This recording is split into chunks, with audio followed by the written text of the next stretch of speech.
Hello दोस्तों, आज जो हमारा टॉपिक है डिस्कशन का वो है difference between direct tax and indirect tax. आज की इस वीडियो में मैं आपके साथ डिस्कस करूंगा कि डायरेक्ट टैक्स और इनडायरेक्ट टैक्स में क्या डिफरेंस होता है। चलिए स्टार्ट कर लेते हैं। सबसे पहले देखो, डायरेक्ट टैक्स और इनडायरेक्ट टैक्स में डिफरेंस जानने से पहले आपको पता होना चाहिए कि टैक्स क्या होता है। तो टैक्स क्या है? एक financial charge impose by government on income, commodity और एक्टिविटी। तो टैक्स क्या है? एक फाइनेंशियल चार्ज है जो कि गवर्नमेंट इम्पोज करता है, मतलब लेवी करता है, मतलब लगाता है। किस पर? इनकम पर। जो इनकम पे लगता है वो होता है इनकम टैक्स। जो इनकम पे लगता है वो इनकम टैक्स होता है। और जो कमोडिटी यानी गुड्स पे लगता है, सर्विसेज पे लगता है, वो जीएसटी। और इम्पोर्ट एक्सपोर्ट पे लगता है कस्टम ड्यूटी। चलिए स्टार्ट करते हैं हम डिफरेंस। सबसे पहले बेसिस किस आधार पे हम डिफरेंस बता रहे हैं डायरेक्ट और इनडायरेक्ट टैक्स के अंदर। सबसे पहले मीनिंग। डायरेक्ट टैक्स का मीनिंग क्या है? Direct tax means tax which is levied directly on the income और वेल्थ ऑफ ए पर्सन। यानी पर्सन की जो इनकम होगी या जो वेल्थ होगा उस पर डायरेक्टली लेवी होता है जो टैक्स, उसको बोलते हैं डायरेक्ट टैक्स।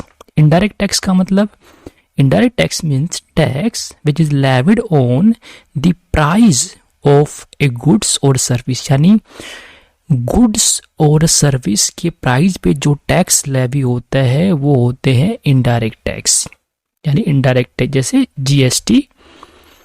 उसके बाद एग्जाम्पल की मैं बात करूं तो डायरेक्ट टैक्स का एग्जाम्पल इनकम टैक्स, पहले गिफ्ट टैक्स भी होता था बट अभी प्रोविजन इनकम टैक्स में ही है उसके।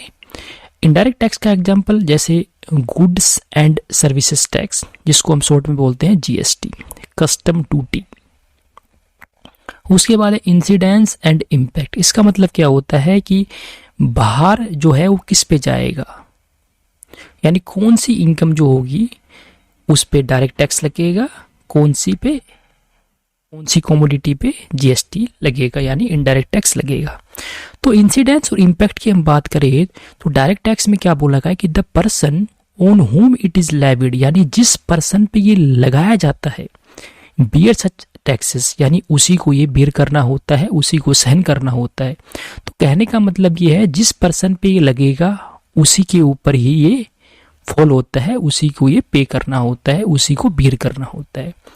इनडायरेक्ट टैक्स की बात करूं तो यहाँ पर the person on whom it is levied, यानी जिस पर्सन पे ये लगेगा will pass such burden to another person, यानी वो पर्सन उस बर्डन, उस भार को, टैक्स के भार को किसी और पर्सन को पास कर देता है, यानी शिफ्ट कर देता है।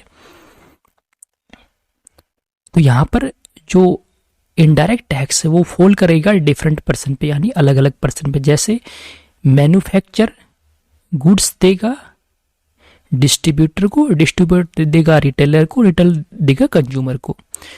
तो यहां से मैन्युफैक्चर ने टैक्स लगाएगा, वो किससे ले लेगा? डिस्ट्रीब्यूटर से ले लेगा। डिस्ट्रीब्यूटर जो टैक्स लगाएगा वो रिटेलर से ले लेगा, और रिटेलर जो टैक्स लगाएगा वो कंज्यूमर से ले लेगा। तो अल्टीमेटली जो इनडायरेक्ट टैक्स होता है उसमें जो बर्डन है वो बियर कौन करता है? कंज्यूमर, लास्ट में जाके। बात करें अगर नेचर की तो डायरेक्ट टैक्स होता है प्रोग्रेसिव नेचर का, यानी higher the income higher will be the tax, यानी इनकम अगर ज़्यादा हुई तो टैक्स भी ज़्यादा होगा, इनकम अगर कम हुई तो टैक्स भी कम होगा। अगर बात करें इनडायरेक्ट टैक्स की तो ये होता है रिग्रेसिव नेचर का, मतलब कोई फर्क नहीं पड़ता, भले ही अमीर लो गुड सर्विस या गरीब लो, same tax will be for all person, यानी सभी पर्सन के लिए सेम टैक्स होता है। उसके बाद बर्डन।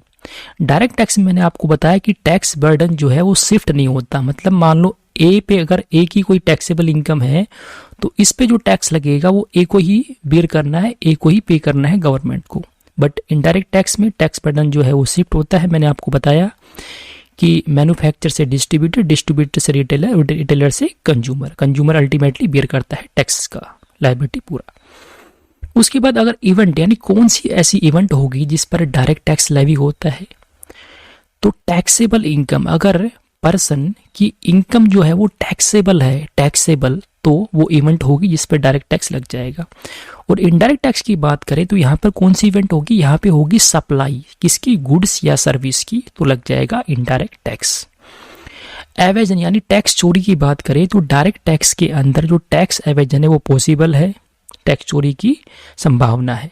लेकिन इनडायरेक्ट टैक्स की मैं बात करूं तो यहाँ पे टैक्स एवेजन जो है वो हार्डली पॉसिबल होता है, मतलब बहुत मुश्किल ही संभव है। उसके बाद इन्फ्लेशन की मैं बात करूं तो डायरेक्ट टैक्स हेल्प करता है रिड्यूसिंग द इन्फ्लेशन, इन्फ्लेशन को कम करने में हेल्प करता है, क्योंकि मैंने बताया आपको ये नेचर कौन सा है इसका, प्रोग्रेसिव है, ज़्यादा इनकम है ज़्यादा टैक्स है, कम इनकम है कम टैक्स है।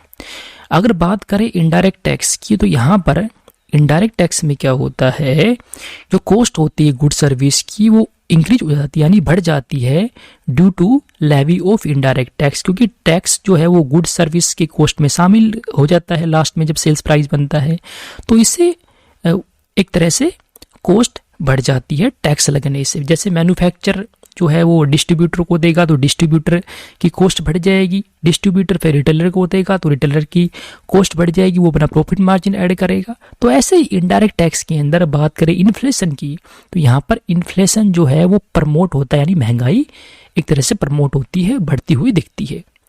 लेकिन सम टाइम ये यूजफुल भी होता है, कोई कई बार गवर्नमेंट जो है वो एक तरह से टैक्स बढ़ा देती है, कोई ऐसे गुड्स जो हार्मफुल होते हैं कंज्यूम करने के लिए उस पे टैक्स बढ़ा देती है, तो वो एक तरह से यूजफुल भी होता है। तो ये था डिफरेंस बिटवीन डायरेक्ट टैक्स और indirect tax. Okay, thank you.